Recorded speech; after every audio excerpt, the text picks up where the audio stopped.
thing about our subdivision is that the sun sees everything before you do. By late afternoon, the stucco walls and Palo Verde trees throw hard-edged shadows that make secrets look obvious if you know where to squint. Every driveway is a stage by 5 p.m., every truck a rumor until it isn't. That's the kind of place we live in: copper sky, gravel landscaping, and neighbors who remember your garage code even if you change it. Paige joined the HOA board the way people join a gym in January. New water bottle, big promises, a calendar full of good intentions. Within 2 months, she wasn't just on the board, she was the vice president, which in HOA language means the person who actually answers emails. The pool renovation became her campaign. New plaster, new LED lights, a more responsive chemical service contract that made everyone feel like they were saving money even though we weren't. She carried a clipboard to the pool deck like a sheriff. "We should do community right," she told me, and I believed her because Paige makes you want to be the person she thinks you are. I'm the guy in the back who knows where the cameras are plugged in. Endpoint security for a mid-sized insurance company and Phoenix firmware updates, SOC dashboards, log reviews at 2 a.m. when someone in another time zone decides to click the one email they shouldn't. Our HOA had drifted into the 21st century with a closet full of smart devices, ring floodlights that ping your phone every time a moth gets ambitious, a gate controller that logs every fob tap to a cloud account, a lobby nest that tattles if someone borrows, the clubhouse after hours. Paige called it modern safety. I called it a pile of default passwords waiting to happen. The first time the pool guy became a person in my life, I heard his truck before I saw him. It had that idle like someone clearing his throat to be noticed. He parked crooked by the clubhouse door like he was allergic to lines. Big man in a truck, old story. The shirt said, "Desert Blue Pools" above a sun-faded flag patch. He called everyone buddy, even women, which is a choice. His name was Randy, and he moved like the kind of contractor who has been inside more HOA pump rooms than healthy marriages. Paige liked him because he responded to emails while standing by the pump room. "He's a doer," she said, rinsing a wine glass like she was auditioning to be the reason dishes exist, not like the last vendor who made invoices out of excuses. I liked him because the broken skimmer basket just got replaced without a debate about whether the board needed to vote to authorize $30. That lasted 7 days. The first crack wasn't a late night or a deleted thread, it was a joke. Paige came home from a pool walkthrough on a Tuesday with chlorine on her forearms and a scent the desert doesn't make on its own. She laughed about something Randy had said regarding the science of splash, then, still laughing, said, "He was actually on time, maybe I should marry him." Throwaway line, a bump of humor. I bumped it back. "Go for it," I said. "Tell me if you want me to change the Wi-Fi password first." "You're ridiculous," she said, and kissed the corner of my mouth like someone signing for a package they're already using. After that, I noticed things because noticing is what I do when I'm underemployed emotionally. Paige's calendar filled with board stuff at hours the board doesn't meet. Life 360 showed her drifting from the clubhouse to a cul-de-sac near the south gate and pausing like GPS had stage fright. She started keeping her phone face down on the counter when she never used to. She started saying "we" and meaning the HOA. "We're getting a better rate from Desert Blue. We have to keep our contractor happy or we'll get bumped to the bottom of the service queue. We need more community volunteers for the 10 p.m. lighting checks." She started talking about algae blooms, the way people talk about gossip. We also have a neighbor. The entire subdivision calls Karen because the universe enjoys symmetry. Her real name is Tara, but you don't get to escape a stereotype if you lean into it. She runs the neighborhood Facebook group like an HOA inside the HOA. From the moment Paige joined the board, Karen treated her like a project. Compliments with strings, favors with expectations, pictures of Paige at the pool on her stories with captions like "Best VP ever" and the heart-eyed face. The first time I heard Paige calling Karen at 11 at night to ask whether the Southgate camera had been angled funny lately, I did the married man thing, shut my mouth and listened with my whole face. Gate cameras are funny in a bad way. They make everyone behave for 10 seconds, then they sit there recording moths, lizards, and mistakes. The one at our pool gate used to save to an old micro SD card because nobody wanted to pay for the ring cloud until we had break-ins. When Paige started leaving at 10,030 to check the lighting and returning at 1 with a crisp story about budget numbers, that little card turned into a character. I didn't set out to be a spy. I set out to be a husband who didn't want to replay my parents' kitchen. Dad accusing, mom crying, ceramic mug hitting the sink wrong. I told myself I was protecting the neighborhood. That's exactly the kind of delusion a man with good tech hygiene loves. I offered to be the volunteer tech liaison, which is how I got the Ring login from the management company. The password was Welcome 123. I changed it. I also pulled the event history. The floodlights fired a lot at night. Wind cats, wind that identifies as a cat. But a handful of events lined up with Paige's lighting checks. The gate opened at 11,001 p.m. with fob 01847. The hallway camera caught 2 people at 11,004 moving toward the pump room. The pool deck camera lost them down the stairs, which made sense once I found the work order where Randy asked to reposition housing to avoid water glare. Fob 01847 belonged to Paige. Vice presidents love access. People they sleep with love it more. Evidence is a dumb word for a marriage. It makes you sound like you're aiming at a jury. I wasn't. I was aiming at that shifting thing inside your ribs that gets mean when it doesn't get the story it wants. I made a folder on my laptop. I didn't make it blue because blue feels like HR, and HR means a meeting you don't want. I named it Pool Audit and dragged exports into it. I labeled them with dates. I pulled the gate controller logs and learned the difference between a resident fob and a vendor fob and a vendor fob in about 30 seconds. I exported a CSV and matched column time to Paige's Life 36 drift and to Karen's stories, which is the dumbest confession booth in America. Karen loved being seen near action. Her stories started coming late too. Grainy video from the pool deck with the caption teamwork and a trash can propping the gate wide. Another story from the pump room stairs. The camera pointed tastefully at blue water while a man's voice said, "You're gonna get me in trouble." She typed over it, OLL. I screen recorded both. Paige's Apple Watch pinged a move ring completion at 1,003 a.m. after a lighting check. She left it on the nightstand and forgot. The heart rate graph looked like a staircase. It had no business climbing. She told me she had a bad dream. I brought water and said nothing. She slid the watch into the drawer the next morning like a kid putting contraband back where it lives. At first, I told myself stupid things that feel smart when you want them to. The vendor needed an escort. Volunteers keep costs down. The pump room must be different after dark. Chemical shock sometimes happens late to avoid swimmers. That last one is actually true. It became my favorite lie because it helped me sleep just long enough to function. Then came Venmo. A payment from Paige to DBP Randy, wave emoji, shock tonight, paid at 10,039 p.m. on a night when our board meeting adjourned at 7,012 with a motion from Tom to let everyone get home for the bachelor. If this had been just the HOA, I could have filed it under boundary blur and told myself to be less old. But this was my house, my marriage, my wife smelling like chlorine and hotel soap, and a man whose idol I could now identify by sound. Paige wasn't all distance and secrets. That's the part that got me. She still sat cross-legged on our couch to watch competition cooking shows and laughed when the judges said things like, "Too much personality in the sauce." She still remembered how I'd take coffee and left notes on the toaster when she opened at the pool house.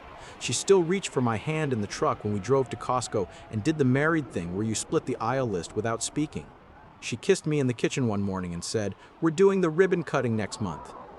You're going to run the live stream so Karen doesn't make our subdivision famous for all the wrong reasons." I said yes because running tech is how I get away with watching everything at once. 2 days later, Paige invited me to a daytime walkthrough. "You need to see the setup," she said. "We're mounting the new GoPro on the shade structure. There's only so much cord. And Desert Blue has a controller in the pump room that basically needs its own ring light." We walked down together in the white, flat heat. The new plaster looked like a decent hotel in a city with taste. Kids splashed at one end while their parents discussed whether sunscreen is political. Randy was crouched by a control cabinet, the panel open like a jaw. He stood when he saw us, wiped his hands on his shorts, and grinned like he remembered the joke he told Paige last week and couldn't wait to tell it to me. "Buddy," he said, offering a hand, "you're the camera guy." "Volunteer," I said. "Volunteers are the glue," he said. "This place would fall apart without your wife. You know that?" He said wife like a compliment he thought I didn't deserve, and he did. Paige didn't touch him. She didn't need to. She aimed her attention at him the way she does when she's wiring someone into a story. "We want the live stream clean," she said, all board voice. "No hiccups, no dead zones. Facebook hates dead zones. Our neighbors will turn us into a meme if we freeze." Randy nodded at me like we were part of a quiet men's club. "Wi-Fi strong by the pump room," he said. "Old metal in the ceiling by the bathrooms messes with the signal. We had to move the ring floodlight 2 feet last week." "I saw," I said, because I had, and watched his eyes flick just enough to note that I was not a man who said things by accident. The pump room smelled like every pool pump room in Arizona: chlorine, wet concrete, and gates that squeak. Paige stepped inside without thinking. Randy followed. I stood at the threshold and looked at where the camera should see and what it shouldn't. The corner by the back stairs where the deck meets the equipment had a shadow even at noon. You could tuck a person into that shadow and they'd feel private without actually being hidden. Things like that matter if you're building an argument you hope you won't have to use. On the way home, Paige was bright. She talked about the vendor comping a week of service because of a delay on LED housings, about a new umbrella base that wouldn't tip in the wind, about Karen finally agreeing to stop running a commentary track during live meetings. "We're becoming professional," she said, pleased in the way that makes her glow more than heat does. "You two make a good team," I said. My voice was flat enough to skate on. She clocked it but didn't lean in. "What's that supposed to mean?" "It means you make a good team," I said. "At work, in the neighborhood I live in." That night she went out for another lighting check. The floodlight recorded 10,058 p.m. at the gate.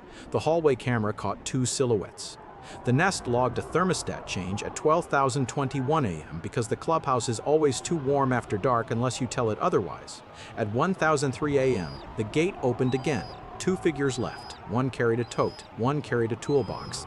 The floodlight caught their shadows at a flattering length, one of those accidental acts of mercy cameras perform that keep people from seeing the shape of their own lives too clearly too soon. We all have that one neighbor who footnotes everything. For us, it's Mr. Barlow, a retired cop who knows Robert's Rules of Order better than the board attorney. He corners me on morning walks because he knows I'll give him a straight answer. 2 mornings after the thermostat incident, he waved me down by the mail kiosk. "You running the show Thursday?" he asked. "Tech," I said. He nodded. "You got the goods?" "What goods?" "The truth, son," he said. "We start doing meetings on Facebook. We'd better be ready to be more honest than our spouses are. Pardon my French." "There's a process," I said. "We'll follow it." "Process is a beautiful thing," he said. "It makes cowards look like gentlemen and still gets the job done." I laughed in spite of myself. He clapped my shoulder and then pretended he hadn't. No one wants to be sentimental before 10 a.m. in our zip code. The week before the quarterly meeting, I asked Tom, our board president, for time on the agenda. Tom is 70, opinionated, and impossible to impress. He is the human version of a straight line. He stared at me across the clubhouse office desk like I was a long email. "Security item?" he said. 2 minutes, under new business." "That's all I need," I said. "Neighbors don't need drama," he said. "They need the rules to mean something," I said. He nodded once. "Fine, but keep names out of it. Our mothers taught us about discretion for a reason." When Paige got home that night, she was loose around the edges in a way I'd once believed only I could make her. "We're going to kill it," she said, meaning the meeting, the live stream, the vibe. "Isn't it nice to do something for people that isn't just paying bills and keeping a job?" "It is," I said. "I like doing the right thing too." She tilted her head like the sentence had a second half she couldn't hear yet. I did something I don't usually do. I drove past the clubhouse at midnight and left my lights off except for the faint glow of the dashboard. Her car was there. The floodlight was done recording for the hour. People make fun of neighborhoods like ours for caring too much about rules. Then they move in and realize rules are just another word for promises you want your neighbors to keep. I sat in the truck and watched the corner where the pump room stairs make a little pocket of shade and told myself not to get out and do anything I'd be stuck describing later. I went home and lay awake and stared at the ceiling fan shadows circle the same place. 2 nights later, Karen posted a story, the pool deck under the blue LEDs, the caption, "Teamwork makes the dream work," the trash can holding the gate, and music loud enough to cover voices but not the shape of laughter. I screen recorded it and put it in the folder.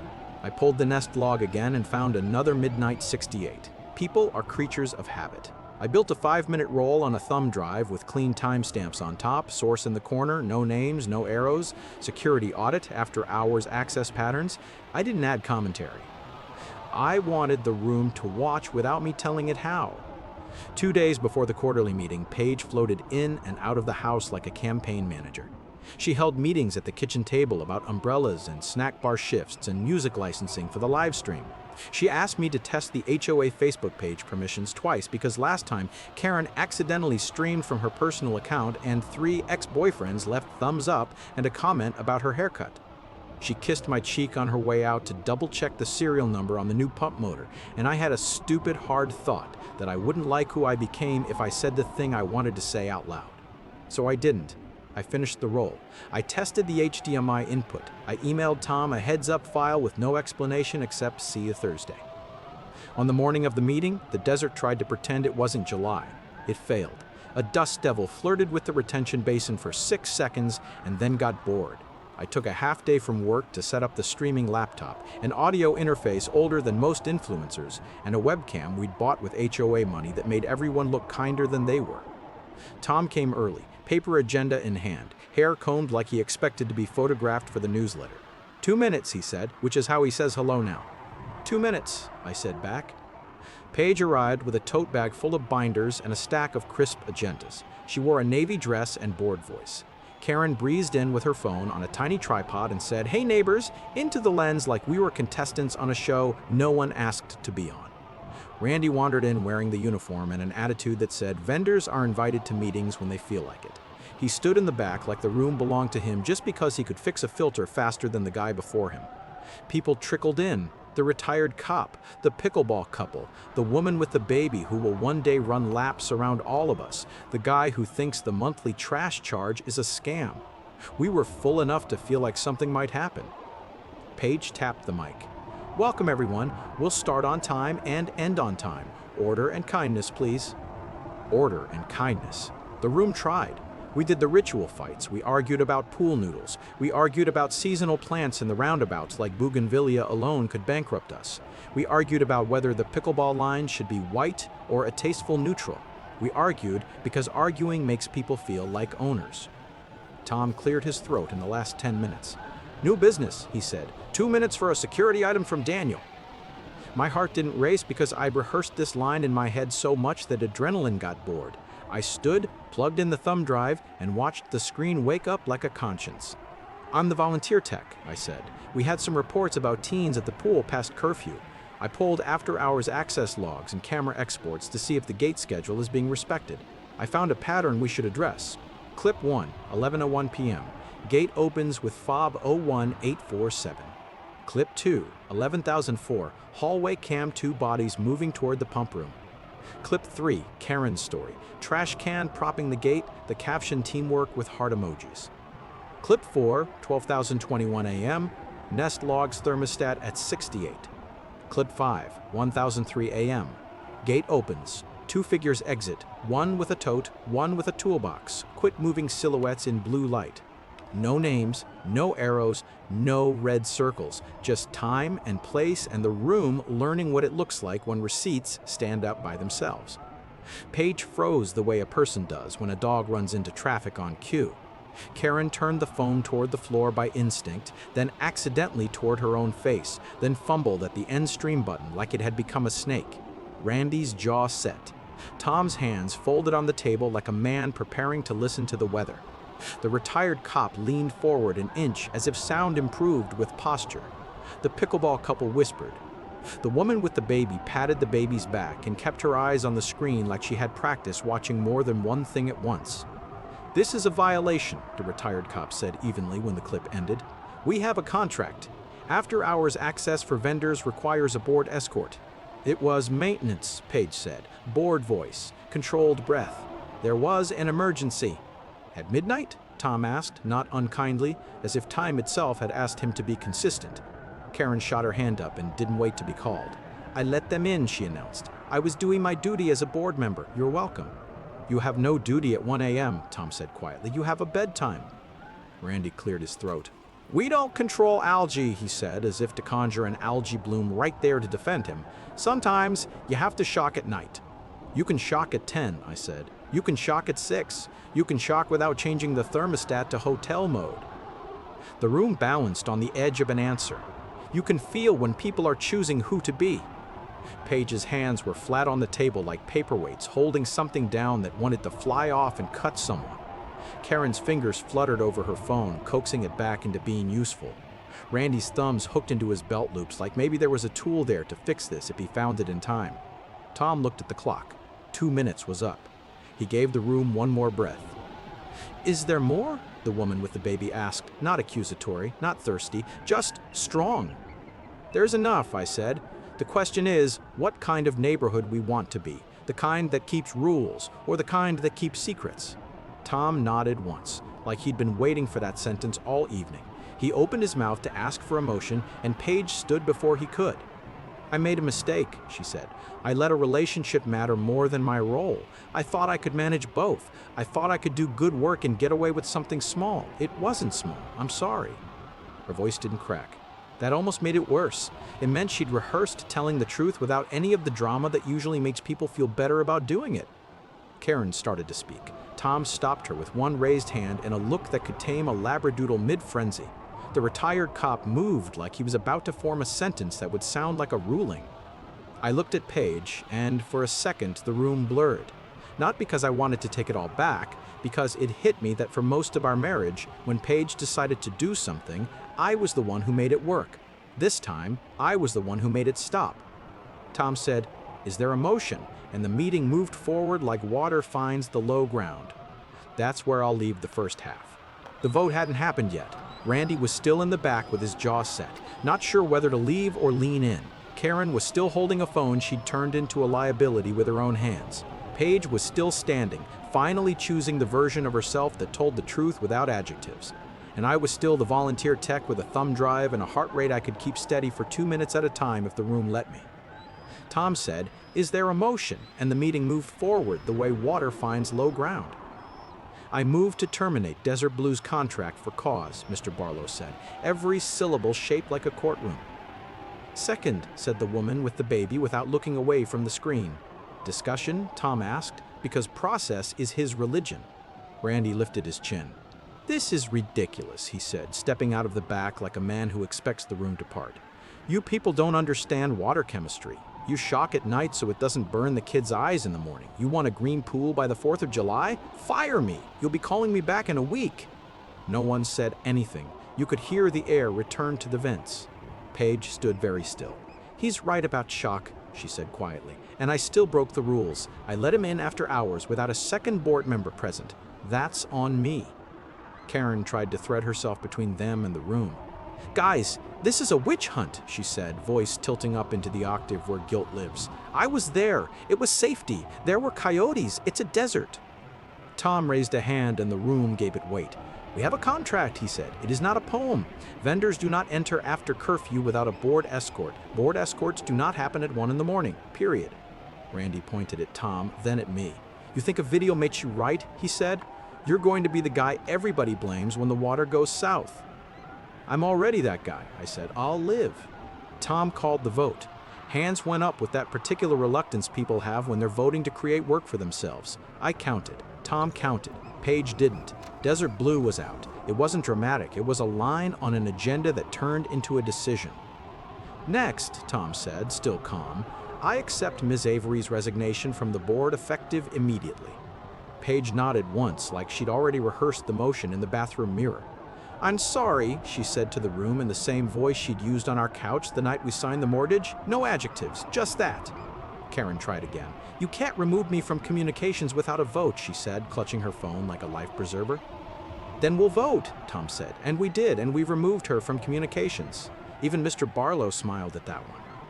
The meeting adjourned on time. It always does. People left in a hush that felt like a library. In the hallway, the woman with the baby squeezed my forearm in passing. "Thank you," she said. "I like the pool better at noon than at 1 a.m. Mr. Barlow caught my eye by the bulletin board where the Halloween potluck flyer lives all year. "Clean work," he murmured. 2 minutes, no blood. Your mother raise you?" "Mostly the internet," I said. He snorted. "Close enough." Randy was waiting in the shade outside the clubhouse, leaning on a pillar like he owned it. He glanced at Paige and then at me. "You made an enemy," he said, trying to make it sound like a promise. "Get your tools," Tom said from behind me, as if answering for both of us. "Leave your gate fob with me. If you step on this deck after dark without a board escort, the sheriff will have a homework assignment." Randy pushed off the pillar and kept his mouth shut for once. He walked to the pump room, came back with a toolbox, and handed his fob to Tom like it cost more than it did. As he headed for his truck, he looked back at Paige and mouthed something only she could read. She didn't move. We watched his taillights smear into the heat and disappear. Inside, the volunteers stacked folding chairs and pretended not to hear what they'd just heard. Karen hovered near Paige like static electricity, whispering apologies that were just explanations with mascara. Paige didn't comfort her. That, more than anything, told me she was out of performative energy. She walked past me to the supply closet, put the board binder on the highest shelf, and stood there for 2 breaths with her hands at her sides. "Do you want me to drive?" I asked, which was code for "Do you want me to hold your life steady for 1 more hour?" "No," she said. "I want to be the person who makes it home under her own power." We drove in separate cars. I got there first. The house felt like a stage after the audience leaves, the furniture aware of itself, the air still rehearsing lines. Paige came in a minute later, set her tote on the counter, and took off her ring. She didn't place it down with care. She didn't throw it. She slid it across the island until it stopped in front of me, a quiet coin no one wanted to spend. "How long?" I asked. "Because men don't run away from numbers, we make them behave." 2 months, she said. "Maybe 3. It depends on which lie you choose." "Did you sleep at the clubhouse?" It came out plain. I didn't mean it to hurt. It still did. "Once," she said. "On a pool chair. That probably makes it worse." "It doesn't make it anything," I said. "It's just one more detail my brain will rub like a sore tooth." She nodded at the ring. "I know you want to ask why," she said. "I've been sitting with my own why all week, and it keeps changing its clothes. Loneliness, boredom, being good at something that lets you pretend you're good everywhere. The way he looked at me like I was the only person who could fix his problem. You know how dangerous that is." "Yeah," I said, "I do." We sat. We didn't touch. The room made a new shape around us. "I'm not going to excoriate you," I said finally. "I'm going to do paperwork. Mediator, lawyer. The things that keep people from turning into their worst selves while they're becoming different ones." She swallowed. "Okay." "You're going to give me your fob," I said. "Your gate access, your Nest login. You're going to tell Karen to stop using my name to sanitize her conscience. You're going to talk to Tom about the motion to reissue fobs subdivision-wide. And then you're going to go to your sister's for a week so I can remember what the house sounds like without you in it." She nodded, tears starting in that stubborn way she hates. "I'll text her." "I don't want texts," I said. "I want actions. You can text me the moving company date." I thought that would break something in me when I said it. Instead, it put a floor under me I hadn't noticed was missing. She stood. Her hand hovered over the ring and then withdrew. "Keep it," she said. "Put it in a drawer. Throw it into the retention basin. I don't get to have opinions about symbols for a while." When she left the room to pack a bag, I did the only petty thing I allowed myself that month. I opened the Nest app, changed the password, and renamed the thermostat from Home to Rules. No one but me would ever see the label. It was enough. The next morning, Tom emailed the community. It was 3 sentences long and did not contain the words scandal or rumor. It said the board had terminated a vendor, accepted a resignation, and would be reissuing gate fobs. It said we were grateful for each other's grace during operational changes. The comments on the Facebook group formed under Karen's shaky going offline for a while post, which only made them multiply. Someone posted a screenshot of my security audit with the faces blurred and accused us of living in a police state. Someone else thanked us for being grown-ups. Someone else started an argument about LED color temperature that ate the whole thread, which is what happens when people are afraid to talk about the thing in front of them. The management company called to confirm we had grounds to terminate. Tom read the clause in the contract without raising his voice. They said they'd send the standard termination letter. I volunteered to collect the fobs. We set up a Saturday morning in the clubhouse. People came with dogs and coffee and questions. I took their old plastic with a smile and handed them new plastic with a slight apology. "We're doing a full reset," I said calmly. "We'll even pretend it's about security and not about anything else." The Nest got a firmware update. The Ring cameras got new admin credentials and 2-factor. The gate controller vendor shipped us a more sensible logging dashboard. I added a calendar reminder called Audit so I wouldn't wait for another emergency to be the reason I looked. It felt like running my day job from my living room, which is absurd and soothing. Desert Blue posted a statement on their Instagram the following week. "Regret any confusion. Value community partnerships. already pursuing legal action against defamation. It was boilerplate. No one in our zip code reads vendor Instagrams unless they're looking for coupons, and Desert Blue doesn't do coupons. Randy texted me anyway, a number I didn't recognize until the second message. The first said, "You made a mistake, buddy." The second said, "Hope you know how to clean your own filters." I didn't reply. Tom forwarded me a short list of vendors happy to earn new business. Desert Blue had taught us one thing: you do not put your HOA's water in the hands of a man who calls you buddy while he's checking your wife out. Karen went quiet for 3 days and then posted a Notes app screenshot apology with the phrase "living my truth" twice and the word accountability spelled right, which surprised me. The comments were merciful for exactly 6 hours. Then the thread became a referendum on whether she ever actually lived here full-time, and someone dredged up her graduation announcement from a school 2 towns over, and a widow named Patrice, who never comments but always reads, posted, "Transparency isn't a spotlight you point at other people." Karen deactivated for a while. When she came back, she posted picture after picture of succulents and only talked about drainage, like penance. Paige moved into her sister's guest room and then into a 1-bedroom near the 2-2 with a balcony that overlooks a retention basin you can pretend is a lake if you're lonely and the light is right. She texted that the water pressure was bad and the cat from upstairs had decided they were friends. I didn't answer. 2 days later, she sent a photo at sunrise of the pool she no longer managed. The LEDs rippled like a responsible mood. "For what it's worth," she wrote, "you saved the neighborhood from worse. He wanted to make it more than it was." I typed and erased twice and finally sent, "I'm glad it's clean." I booked a therapist. The office was in a strip mall between a nail place and a hot yoga studio. The waiting room had a ficus that made unkillable look like ambition. The therapist had a voice like a carpenter. "Tell me what you did," he said. "I pressed play," I said, "and I didn't say any names." "And what did you want?" "For the room to carry the weight once so I didn't have to carry it alone," I said. He nodded and wrote on a yellow pad. "How long have you been making evidence do the work of grief?" he asked. "Since my parents," I said, "since the first time a cup hit the sink wrong." "Okay," he said, "we have a path." We made a list on day 1. He called it boundaries that are not punishments and had me write them in my own handwriting so I couldn't pretend later I'd been coerced. You don't have to be liked to be decent. Evidence is for clarity, not cruelty. Use it once, then put it away.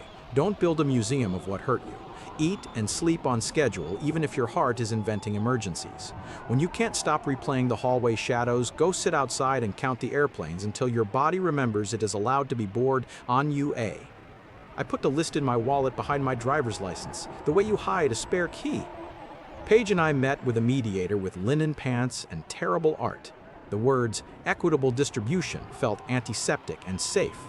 We divided crock pots and chairs and the weirdly sentimental set of mismatched mugs we'd bought at a thrift store on a day we were still trying to convince each other we were quirky. We left the retirement accounts to people with calculators. We sold nothing dramatic. We just unhooked threads and hoped the cloth didn't tear more than it had to. We told our parents together, on speaker, a choreography we got wrong twice and then right. My mother asked if she should send me frozen lasagna, which is how she pronounces love. Her third question was whether I still had the camping stove in the garage. "I'll bring you propane," she said, and I said okay, even though the stove wasn't part of any plan I could think of. Paige told her mother alone. I didn't need to hear it to know what it sounded like. 2 weeks after the vote, the new pool vendor parked straight and spoke softly. He wore a hat that shaded his face and referred to the deck as the deck instead of the stage. He brought a clipboard and left with a checklist, and no one in the room felt flirted with. The water stayed blue. Children cannonballed joy like currency. Adults argued about pickleball lines with a passion that kept them from arguing about anything worth bleeding for. The best measure of a community is what it returns to when the spectacle is over. We returned to bougainvillea and trash bins. Ridge of mountains to the east, summer monsoon gave us one good storm that split the sky and then apologized with light. I sat under the patio overhang and watched it, the list in my wallet, the nest purring like a cat you can trust. Tom walked past with his hat on and didn't wave because men like him believe that attention is a commodity you spend on purpose. Later, he sent a 2-line email to the board, now minus Paige and minus Karen, about updating the key control policy. It contained the sentence, "We are only as steady as our rules on their worst day." I printed it and put it in my folder where the ring exports used to live. I didn't need to open them again. Randy didn't stop existing just because we fired him. I saw his truck once on the other side of the freeway, sun-faded flag patch in the rear window, muddied and unbothered. Rumor said he lost 2 more HOAs after hours because management companies talk. Rumor also said he picked up a big hotel contract because the world rewards audacity until it doesn't. He never texted me again. I deleted his number because my therapist told me a list of numbers you don't need is a kind of museum too. Karen resurfaced at the back-to-school ice cream social with store-bought cupcakes and a quieter smile. She took pictures of kids and posted them with no commentary. She didn't point the camera at herself once. That felt like mercy. Paige and I crossed paths there and nodded like neighbors. She had her hair up in a way Randy used to compliment, and I decided not to hate that detail because hate is a hobby I can't afford. When the decree came through, it was an email with a PDF attached and my name in a font I didn't choose. Paige texted me a single period, which is the shortest confession there is, and a second later, "Thank you." I replied with a thumbs up, which is the closest emoji to a handshake. Then I put my phone face down and went to make coffee, because rituals are bridges. Here is what I know now that I didn't know the night I watched 2 silhouettes slide down a set of stairs we paid for together. Rules are not there to punish you. They are scaffolding for the day you shake. If you are unlucky enough to hold receipts you didn't ask for, use them once, in the right room, with the right witnesses, and then put them away. Don't frame them. Don't build altars to them. Let the pool get new plaster. Let the gate get new fobs. Let your heart learn the difference between being right and being free. Would you have pressed play at the meeting, or kept it between 4 walls and a therapist, or kicked the pump room door and made it a scene your neighbor's kids would remember? Where do you draw the line between a public truth and a private collapse? Tell me in the comments. If this story kept you listening, hit like so. It finds the next person sitting up at midnight watching a floodlight notification and wondering whether to look. Subscribe for more and share it with the friend who thinks vendor relationship can't blow up a neighborhood.